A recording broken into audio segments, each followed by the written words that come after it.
Hey there, we're talking about web typography. I'm just going to go into the how you get it done, not go into design considerations and why you need to use web typography in print versus screen. We talk about that stuff in class. So this is how to do it, and this is specifically how to do it with Google Fonts, although this method called the @import method you can use with other services, but this is a good Google Fonts is a good, quick, and easy way to do it. Okay, so I've got some HTML here. I'm just playing in CodePen, basically a headline and a paragraph. And I put it in a pretty little container, because I like a little padding. Can need my space, I'm an only child. Let's see. Okay, so all I know so far is that I want the headline to be a sans serif, and I want the paragraph to be a serif face. And so, okay, let's get started. How do I want to find a nice font for them, but I can't just go searching through the fonts on my computer because those are specific to my computer, and someone somewhere else in the world will probably not have that font, and they're not going to see my very carefully crafted layout. So we want to make sure we find something that's global. We're going to go to Google Fonts, google.com/fonts. All right. So here you go. Big old just smorgasbord of fonts. You could just scroll through them all day. Think about this as you're shopping. You're shopping for a font. You're on Amazon for fonts. And you can narrow it down all different kinds of ways. You want to see the trending stuff. You can see how many times each one of them has been used. So if you want something that's just not on every third web page out there, that might be important. Languages, thickness, slant, you can get, very specific. And it's also a really good idea. Just go in and you can take a look at the entire thing. A lot of fonts, especially the good ones, the well-designed ones, are going to have a lot of typefaces, I should say. I say font a lot when I mean typeface. The typeface is Roboto. The fonts are these right here. So it's got a big old family of fonts, different thicknesses and slants.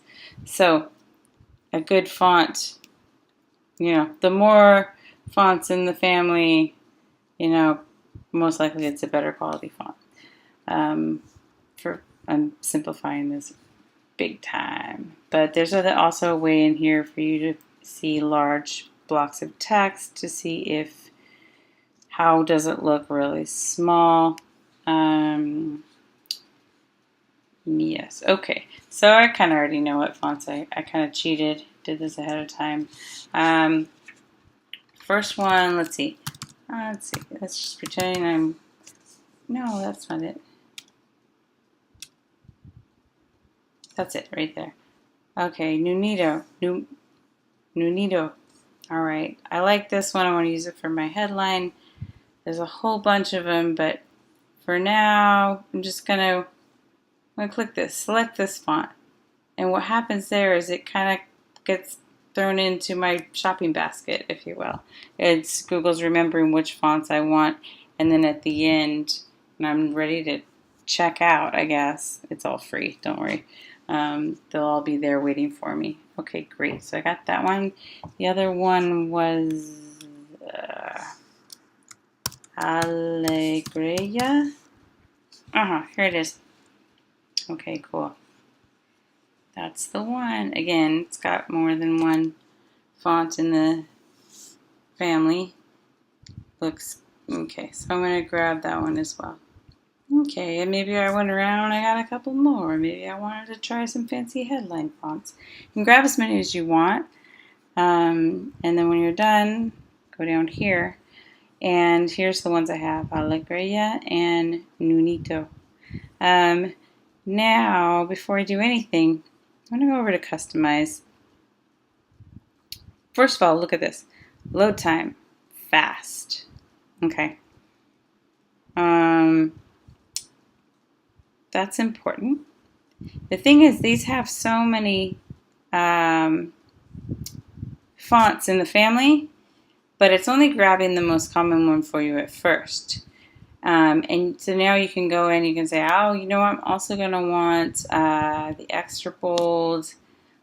I think I want a semi-bold as well. And every time I click this, the load time is going up and up and up. All right.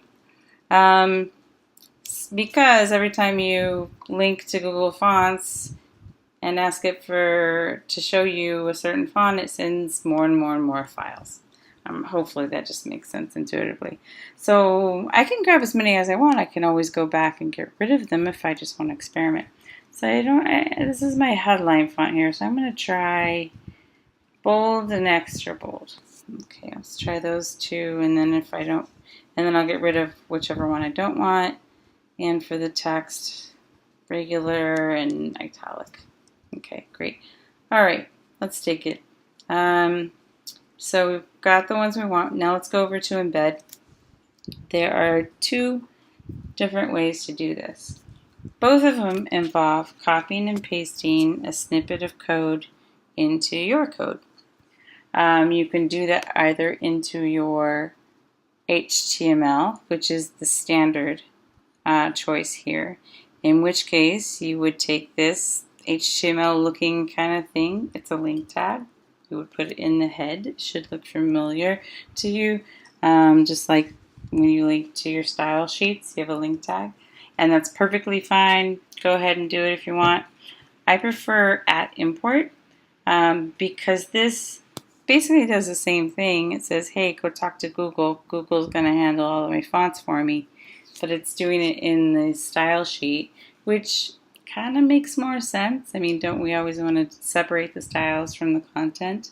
Also, if you're going to use one style sheet for several different pages, you only have to put it in one place instead of every single HTML page. So I'm going to do that.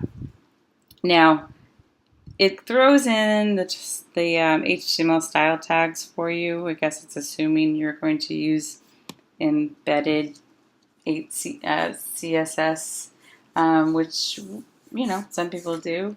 That way you could paste that into your HTML file, but that kind of defeats the purpose. I'm not really. This is what I do. Ignore the style tags. Just grab that part right there. This down here is just sort of, you know, you don't need to, you already know how to do this. It's just telling you, hey, this is how you type it in CSS. So I'm going to copy that and bring it over here. Where do we put it? So we're not putting it in the HTML because we're doing the @import. So you want to put it right at the top. First thing up there, okay? And the reason is you want it to load the font before you tell it to display the font. Just kind of makes sense, right? Okay. There it is. It's there. I want to point something out before we jump into this. I know this looks like gobbledygook, but it is really helpful to kind of understand what's going on in these crazy characters. Starting with that. Family. Think font family, right? Equals. That's the one of the font we have. Cool. And this is another one. And this one has a 400 and a 400i. 400 is the weight. That was the regular. 700 would be a bold. 800 would be an extra bold. So if later on down the line I decide I'm never going to use that 700, I can just delete it. And now it's only going to upload 800. It just cuts down on upload time. So if that didn't make any sense, forget about it. Okay, so now we can go ahead and we have linked to those fonts and we can just call them by name. Okay, let's see, font family for the, which one? It was Nunito for the headline. Yay! And then over here, Alegria. Boom! Sweet! Okay. There we go. I've got, probably want to do some more, well, I'm being picky about the typesetting. That's another video. So, there we go. Pop over to Google Fonts, find the ones you want, copy and paste at import into the top of your styles, and start designing with those fonts. That's really all there is to it. Just be smart about it. We'll talk about that more in class. See you in class.